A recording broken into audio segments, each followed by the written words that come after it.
One of my all-time favorite native tree or shrub recommendations for North Carolina gardens is red buckeye.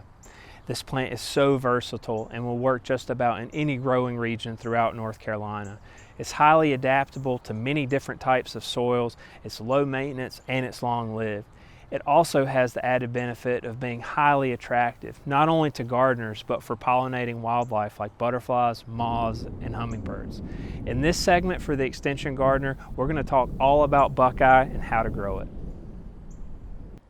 There are many reasons to love red buckeye, but I don't think there are many out there who would disagree with me when I say that easily the most attractive feature for this plant are the 4 to 6 inch flower clusters that emerge in early spring. If you're a gardener like me who struggled with bringing color to shady locations, red buckeye is also an excellent addition for those types of areas. Now, I've always loved the leaves of red buckeye. In fact, it's my favorite part of the plant. When the flowers are long gone, what you're left with are these really interesting leaves that surround these reddish stems.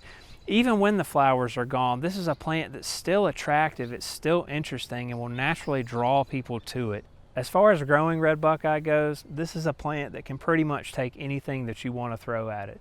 It's highly adaptable to a lot of our North Carolina soils. It tolerates slightly acidic to slightly alkaline soils.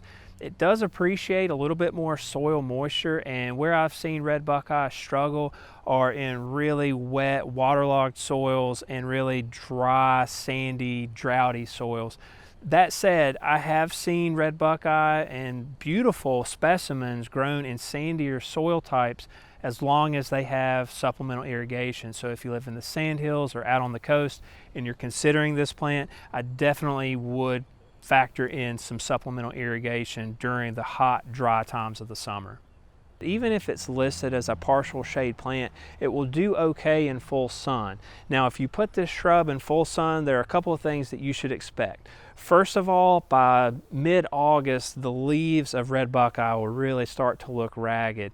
It does do better in a partially shaded location. Here in North Carolina, even in the mountains where we have a cooler summer, you do want to give this plant some afternoon shade, just something a little bit of a break in the summertime.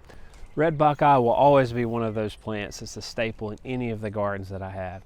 It's functional, it's highly attractive, and it's so versatile. It really is one of those plants that just checks all of the boxes. And it's something that even the brownest of thumbs can grow. Hey, thanks for checking out this segment on red buckeye from the Extension Gardener. If you have more questions about this plant or any of the other plants that grow well in North Carolina, check us out at plants.ces.ncsu.edu.